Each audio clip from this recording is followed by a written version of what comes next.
आपने raw material का कारोबार कब और कैसे शुरू किया? रॉ मटेरियल कारोबार लगभग 15-16 साल हो गया करते हुए जी। ये स्टार्टिंग मेरा मिट्टी का काम है, सीमेंट का भी काम था। एक मेरे मित्र थे, वो करते थे आपको ये रोड कंस्ट्रक्शन वगैरह काम था, तो उसमें सप्लाई का काम था, छोटा मोटा काम से स्टार्ट किए थे, वो काम चल रहा है। इस बीच में क्या समाज या परिवार का कुछ दबाव भी आया कि आप इस किस कार्य में आ गए अपना व्यवसाय छोड़ के? बहुत बहुत आप 2 रुपए ज्यादा कमा सकते थे। बहुत बहुत आया, बहुत लोग बहुत कुछ बोले, जो मतलब सुन के अनसुना करना पड़ा। बहुत लोग बहुत कुछ, क्या किस फील्ड में तुम चले गए, क्या कर रहे हो, तुम्हारे एज में लोग ये सब नहीं करते हैं, तुम जो भी कमा रहे हो उसका इधर तुम खर्च कर दे रहे हो, इससे कुछ होने जाने वाला नहीं है। और सबसे बड़ा बात है कि ये समझिए तो हम खुद के लिए करते हैं, इसमें मेरा स्वार्थ छिपा हुआ है कि हम रिलैक्स फील करते हैं, लोगों की मदद करने के बाद हमको सुकून मिलता है, नींद अच्छी आती है। तो ये सबसे पहले आपको ख्याल मतलब कैसे आया? उसके पहले आप क्या कर रहे थे या कौन सी ऐसी घटना थी जो आपको ये प्रभावित कर गई? देखिए, ये लगभग 14-15 साल पहले की घटना होगी।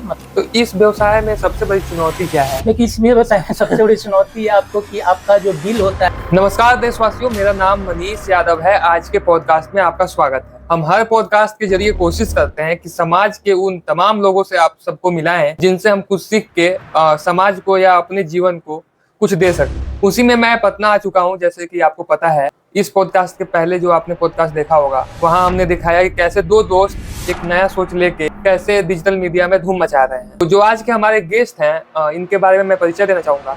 ये एक व्यवसायी हैं, लेकिन व्यवसाय तो लगभग भारत में हर लोग करता है, जो व्यवसायी लोग हैं। बहुत कम ऐसे लोग होते हैं जो अपने व्यवसाय में से समय निकाल के समाज को कुछ देने का प्रयास करते हैं। आप अधिकतर व्यवसायियों का सुनिएगा कि उनको वक्त नहीं है कि हम एक्सरसाइज कर पाएं, या अपने लिए भी वो वक्त नहीं निकाल पाते हैं। लेकिन एज अ बिजनेसमैन अगर कोई समाज के लिए समय निकाल रहा है तो ये एक प्रेरणादायक आप जीवन मान सकते हैं। और आज हमारे जो गेस्ट हैं, आनंद त्रिवेदी जी, जो कि पिछले 15 सालों से समाज को अपना सेवा दे रहे हैं। अलग अलग त्योहारों में लोगों के साथ त्योहार मनाते हैं, या उनको जो जिस भी प्रकार से हो सकता है ये मदद करते हैं। और हमेशा ये रात्रि को लोगों का भोजन कराते हैं जो लोग भूखे हैं। तो चलिए आज के हमारे गेस्ट आनंद त्रिवेदी जी का स्वागत करते हैं। सर, आपका बहुत स्वागत है हमारे यूट्यूब चैनल पे। सर, आपको ये कैसे आइडिया आया कि बिजनेस से टाइम निकाल के कुछ ऐसा किया जाए? देखिए, बिजनेस तो 24 घंटा कोई भी आदमी नहीं करता, क्या कोई भी काम 24 घंटा में से 1 या 2 घंटे निकाल लेना कोई बड़ी चीज नहीं, किसी के लिए भी। तो और सबसे बड़ा बात है कि ये एक समझिए तो हम खुद के लिए करते हैं, इसमें मेरा स्वार्थ छिपा हुआ है कि हम रिलैक्स फील करते हैं, लोगों की मदद करने के बाद हमको सुकून मिलता है, नींद अच्छी आती है। सबसे बड़ा ये चीज है, तो अच्छा लगता है लोगों के चेहरे पे स्माइल लाना। जी। तो ये सबसे पहले आपको ख्याल मतलब कैसे आया? उसके पहले आप क्या कर रहे थे, या कौन सी ऐसी घटना थी जो आपको ये प्रभावित कर गई? देखिए, ये लगभग 14-15 साल पहले की घटना होगी। मतलब एक बार बिजनेस मीटिंग के सिलसिले में यहीं पटना के आसपास ही मैं घूम रहा था। मतलब एक होटल है आपको, मौर्य होटल, वहां से मैं निकल रहा था। तो निकलते के साथ गांधी मैदान की तरफ बहुत से देखते होंगे लोग, आप सड़क किनारे रहते, तो उसी में एक मेंटली डिस्टर्ब थी महिला थी, उन्होंने मुझे पकड़ा और रोने लगी। तो रोने लगी तो मुझे कुछ समझ में नहीं आया। उस समय मैंने उन्हें कुछ पैसे दे दिए, बट पैसे को लेकर वो कागज कैसे आदमी मोड़ता है, मतलब उसके लिए कुछ इंपॉर्टेंस नहीं था पैसा। तो मुझे भी रियलाइज नहीं हुआ, फिर मैं घर आ गया। लेकिन घर आने के बाद मुझे लगा कि नहीं, ये उनको शायद भूख लगी थी और मुझे खाना देना चाहिए था। तो रात भर उसी असमंजस में रहा, और नेक्स्ट डे फिर दोबारा मीटिंग थी उसी जगह पर मैं गया, तो मैंने देखा कि वो महिला वहीं पर बैठी हुई है। तो मैंने गया तो उनको एक खाने का प्लेट वहीं से पैक कराकर मैंने उन्हें दिया, और जब वो खा रही थी और उनकी आंखों में जो एक संतुष्टि दिखता है, मतलब सेटिस्फेक्शन, तो मुझे लगा कि नहीं चलो, ये बहुत अच्छा काम है और इससे अच्छा कुछ नहीं हो सकता है। किसी के चेहरे पे स्माइल आ जाए तो उससे बड़ी बात क्या होगी।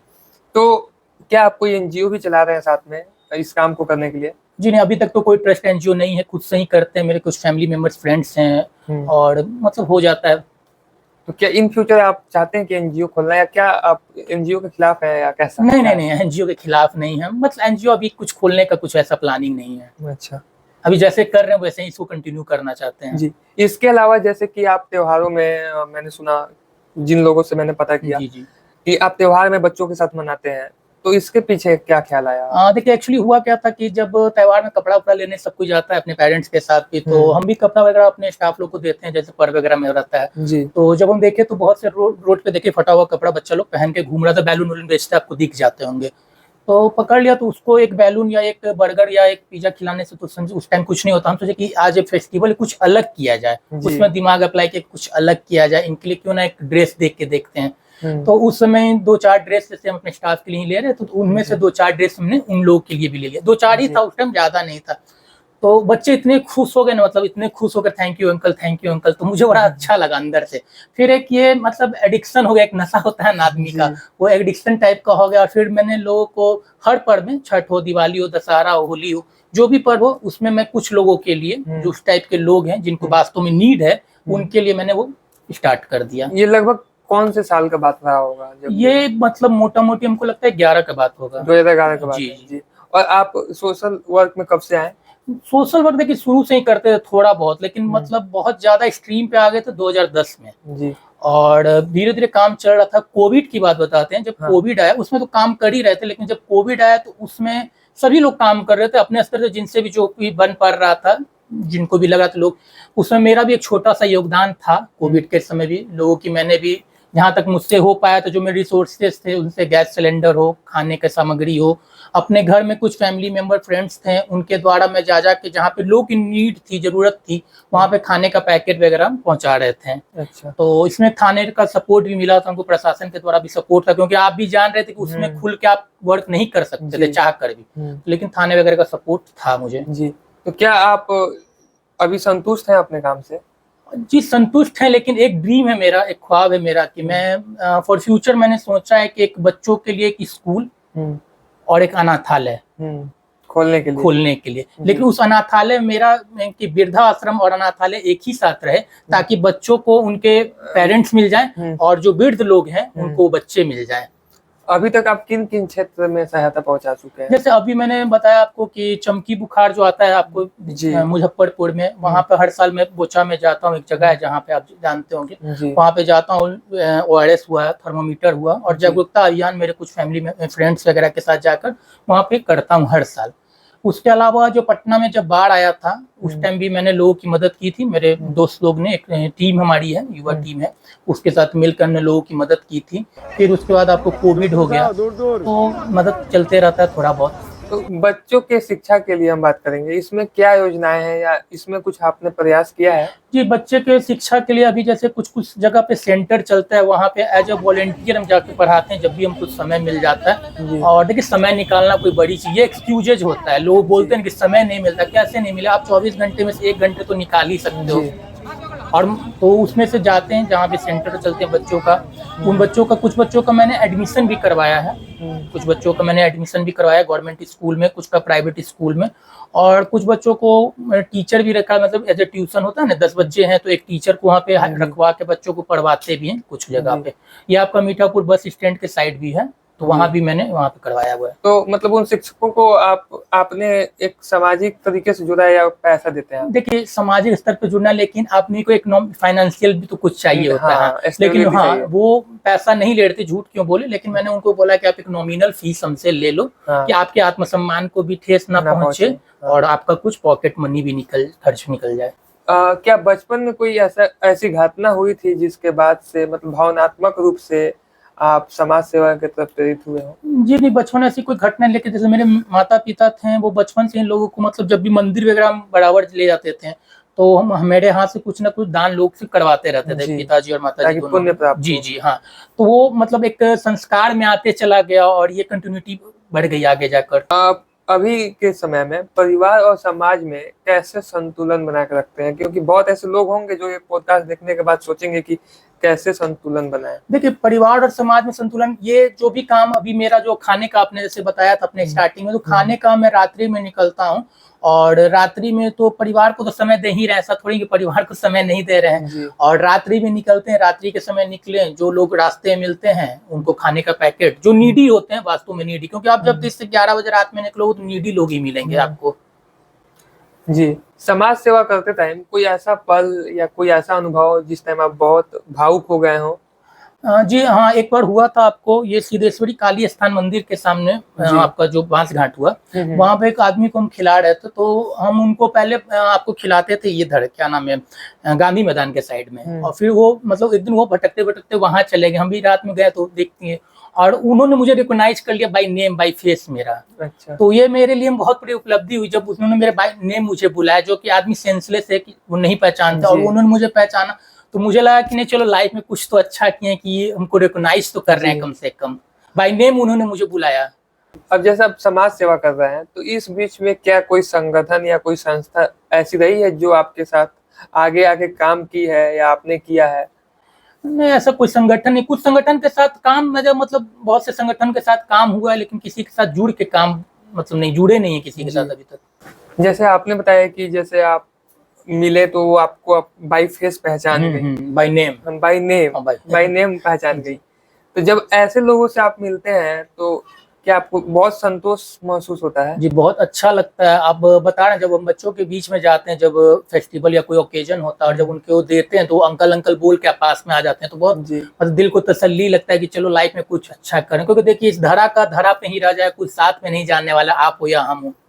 कुछ भी कर रहे हैं, आपका कर्म अच्छा किया, कर्म ही साथ में जाता है। जी। तो थोड़ी सी खुशियां बांटने में क्या दिक्कत है। तो जो आज के वक्त में जो लोग समय नहीं निकाल पा रहे, उनके लिए आप कुछ दो चार शब्द कहना चाहें? देखिए, समय निकालना, हम एक ही बात बोले, 24 घंटे में से आप एक आध घंटे निकाल ही सकते हो। जहां तक रही साधन की बात, बहुत लोग का ये एक्सक्यूज रहता है कि मेरे पास पैसा नहीं है, साधन नहीं है, हम लोगों की मदद कैसे करें।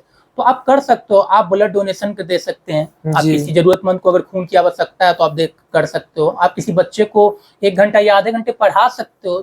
किसी तरीके से किसी से 2 मीठे बोल भी बोल सकते हो। और कोई डिप्रेशन में, तो उससे अच्छे से अगर बात भी कर लोगे तो उसका डिप्रेशन कम जाएगा। क्योंकि आज के मोबाइल वाले युग में सभी लोग व्यस्त हैं अपने जीवन में, और कहीं ना कहीं दूसरे के जीवन देख के अपना जीवन का अनुमान लगाने में लगे हैं कि हम कैसे इस चीज को अचीव कर लें। वही है, बस किसी से आप 2 बोल अच्छे बोल भी लेते हो तो उससे भी लोगों को बहुत हल्का महसूस होगा। तो इसमें तो आपका पैसा लग नहीं रहा है जी, और एक संतुष्टि भी मिलेगा आपको। तो आप किस तरीके से, जैसे जो अभी आप कार्य कर रहे हैं, इसमें कुछ जोड़ने के लिए लोगों को कार्य कर रहे हैं? जैसे कि देखिए, हम सोशल मीडिया पे कभी कभी क्या होता है, मेरे एफबी पे, फेसबुक आईडी पे हम कुछ कुछ वर्क को अपना डालते हैं, तो उसमें बहुत से लोग मुझसे जुड़े हुए हैं। तो उनसे पूछते हैं आप कहाँ पे कर रहे हो, ये कार्य कहाँ कर रहे हैं सर, हम भी करना चाहते हो या हम भी करना चाहते हैं। तो ठीक है, कोई दिक्कत नहीं, आप भी कीजिए आके। तो कुछ कुछ चीज़ों को डालते हैं। हाँ, बहुत से लोग मोटिवेट हुए और बहुत से लोग कर रहे हैं जी, बहुत से लोग कर रहे हैं अभी। इसके अलावा बच्चों की शिक्षा को लेकर आप आने वाले वर्षों में क्या बड़े कदम उठाएंगे? देखिए, आने वाले वर्षों में मैंने आपको पहले ही बताया कि मैं एक स्कूल खोलना चाहता हूँ जी, और एक अनाथालय, जिसमें कि वृद्धाश्रम मर्ज करना चाहते हैं जी। ड्रीम खत्म पूरा होगा ये पता नहीं, लेकिन ये ड्रीम, लेकिन आप अपना जो कार्य है उसको निरंतर कर रहे हैं। जी जी जी। जैसे आपने बताया कि आप सालों भर ये कार्य करते हैं, तो बरसात के दिनों में क्या कोई परेशानी भी आती है? हाँ, बरसात के दिनों में काफी परेशानी आती है। एक्चुअली बरसात में रात में क्या होता है कि पानी वगैरह पड़ने लगता है, तो फिर रेनकोट वगैरह पहन के जाना पड़ता है जी। तो होता है, चल जाता है, कर लेते हैं। क्या आप तकनीक या सोशल मीडिया का इस्तेमाल समाज सेवा में करते हैं? जैसे आपने फेसबुक बताया, इसके अलावा कोई और सोशल मीडिया? नहीं, व्हाट्सएप वगैरह पे करते हैं। व्हाट्सएप पे कभी किन्हीं को ब्लड की नीड होती है या कुछ आवश्यकता, जैसे गुमशुदगा हो गया कोई, तो उनको भी हमारे साइबर सेनानी में भी हम जुड़े हुए हैं किसी में, तो उनमें उनका ग्रुप में फोटो वगैरह डाल देते हैं और परिजन उनके मिल जाते हैं। तो सोशल मीडिया का आप यूज कर सकते हो अच्छे से। सोशल मीडिया का सिर्फ ये इंस्टा और एफबी चलाने से नहीं होता। अगर कोई नीड है, किसी को ब्लड की रिक्वायरमेंट है, कोई गुमशुदगा हो गए हैं, कोई भुला गए हैं, तो उनको आप मिलवाने, उनके परिजन से आप यूज कर सकते हो। तो आप जैसे कि अन्य जो व्यवसायी लोग हैं, उनको आप प्रेरित करते हैं क्या कि आप लोग भी ऐसे कार्य करें या इसमें जुड़े? जी, बहुत लोग देख के मोटिवेट हुए हैं, बहुत लोग करते भी हैं, बहुत लोग देख के वो लोग भी चाहते हैं कि करना, और कर भी रहे हैं। और जो और व्यवसायी लोग होंगे, उनके लिए आप क्या प्रोत्साहन या प्रोत्साहित करना चाहेंगे? देखिए, उनको एक ये मैसेज देना चाहेंगे, भैया 24 घंटे में से सिर्फ आधा 1 घंटे निकालिए, दुकान जब भी बंद करिए, निकलिए और 1-2 लोग को भी खिला दीजिए, हंस के बात कर लीजिए, बस और क्या जी। जैसे अभी हमने बात करा आपके जो सोशल वर्क है जी, इसके अलावा मैंने शुरू में जब आपसे जानने का प्रयास किया तो आपने बताया कि मैं व्यवसाय से भी जुड़ा हूँ जी जी, तो उसके ऊपर मैं 4-5 सवाल आपसे करना चाहूंगा। आपने रॉ मटेरियल का कारोबार कब और कैसे शुरू किया? रॉ मटेरियल कारोबार लगभग 15-16 साल हो गया करते हुए जी। ये स्टार्टिंग मेरा मिट्टी का काम है, सीमेंट का भी काम था। एक मेरे मित्र थे, वो करते थे, आपको ये रोड कंस्ट्रक्शन वगैरह काम था, तो उसमें सप्लाई का काम था, छोटा मोटा काम से स्टार्ट किए थे, वो काम चल रहा है। तो इस व्यवसाय में सबसे बड़ी चुनौती क्या है? देखिए, इस व्यवसाय में सबसे बड़ी चुनौती है आपको कि आपका जो बिल होता है उसका पेमेंट होने में थोड़ा दिक्कत होता है। या तो पार्टी के पास हो या तो साइट पे कहीं भी हो, पैसा थोड़ा सा अटकता है। आपके व्यवसाय का विस्तार किन किन क्षेत्रों में है? अभी तो हाजीपुर है, पटना है, और इसका आपका मसौरी साइड में है। अच्छा, अगर आपसे कोई संपर्क करना चाहे इन सब कार्य से, अगर अपने आप को लाभान्वित करना चाहता हो तो कैसे करेगा? मतलब सोशल वर्क में? नहीं नहीं, व्यवसाय व्यवसाय। में। अगर आपके पास विजिट करना चाहता हो तो मेरा ऑफिस है, मेरा मोबाइल नंबर भी है, जी। मेरा ऑफिस है छोटी पहाड़ी में है, तो जी। वहाँ पे है। तो मैं डिस्क्रिप्शन में इनका लोकेशन डाल दूंगा, आप सब चेक कर सकते हैं। इसके अलावा आपने समाज सेवा और व्यापार को कैसे संतुलित किया? देखिए, समाज सेवा करना है तो उसमें से हमको ये पहले ही बताएं कि 24 घंटे में से 1 घंटे हम निकाल सकते जी। हैं, और 24 घंटे में से 1 घंटे निकालना कोई बड़ी बात नहीं है। तो शाम के समय या रात्रि के समय या दिन में कभी भी हमको समय मिलता है तो हम निकल जाते हैं। जी। आज के युवा आपके जैसे समाज सेवी बनने के लिए क्या करें? कुछ नहीं करना है, बस आपको अपना विलिंग होना चाहिए, सबसे बड़ी इच्छा होनी चाहिए। जी। क्योंकि बिना इच्छा किसी से आप कोई भी काम फोर्सली नहीं करा सकते जी। हैं।